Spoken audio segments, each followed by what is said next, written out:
Press में हमारे 3 issue के ऊपर हमारी प्रेस हुई।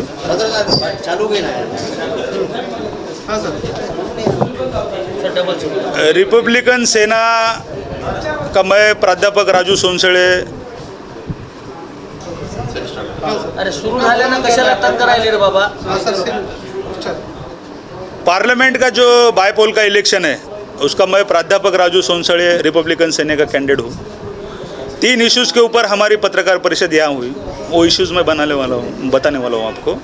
लेकिन एक फ्री एंड फेयर इलेक्शन का जो इलेक्शन कमीशन नांदेड़ का जो कहना है वो नहीं हो रहा है, क्योंकि सैयद मोइन पे जो गुना दाखिल हुआ मैं उसका निषेध करता हूँ।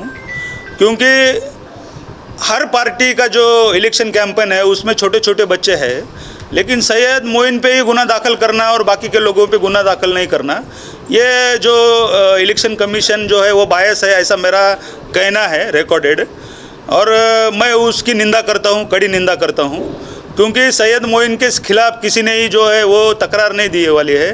तो सुमोटो अगर इलेक्शन कमीशन सैयद मोइन पे गुना दाखिल करता है तो सुमोटो जहाँ जहाँ रैलियाँ हो रही है, वहाँ पे बच्चे झंडे लेके घूम रहे हैं, वहाँ पे गुना दाखिल होना चाहिए।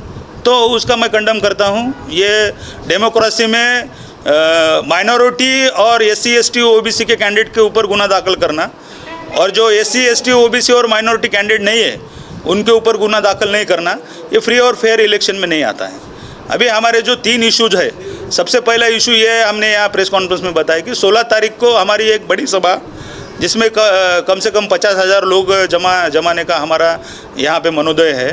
तो स्टेडियम परिसर में इंदिरा गांधी मैदान में हमारे पार्टी के राष्ट्रीय अध्यक्ष श्रद्धेय इंजीनियर आनंदराज अंबेडकर साहब, हमारे काका साहब खंबाड़कर बोल के हमारे स्टेट प्रेसिडेंट है, वो आने वाले हैं।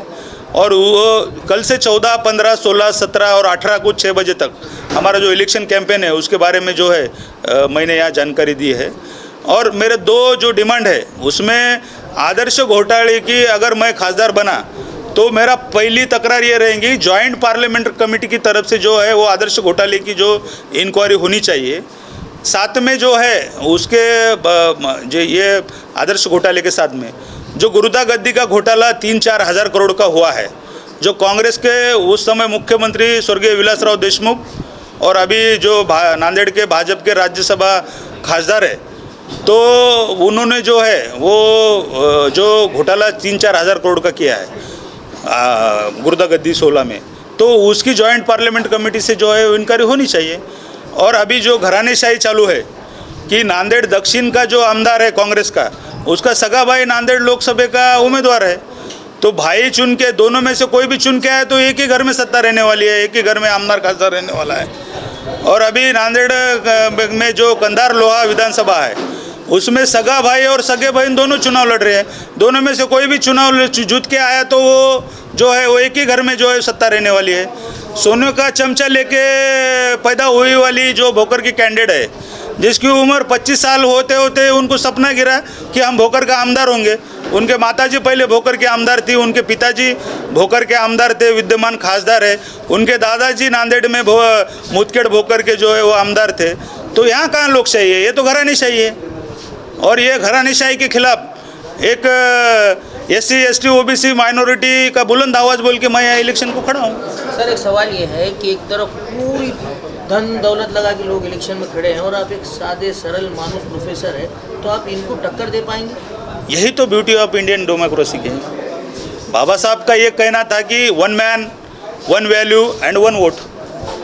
यहाँ पे अशोक चौहान और प्रतापराव पाटिल, चिखलीकर और भास्कर राव और हेमंत पाटिल को भी एक वोट है, और जो जिसकी तारीख होटल है उसको भी एक होटल है, इसको वोट है। जो रास्ते पे जूते सीता उसको भी वोट है, जो यहाँ रिक्शा चलाता उसको भी वोट है, टाटा बिरला अंबानी को भी एक वोट है, और जिसकी फटी हुई चप्पल है उसको ही वोट है।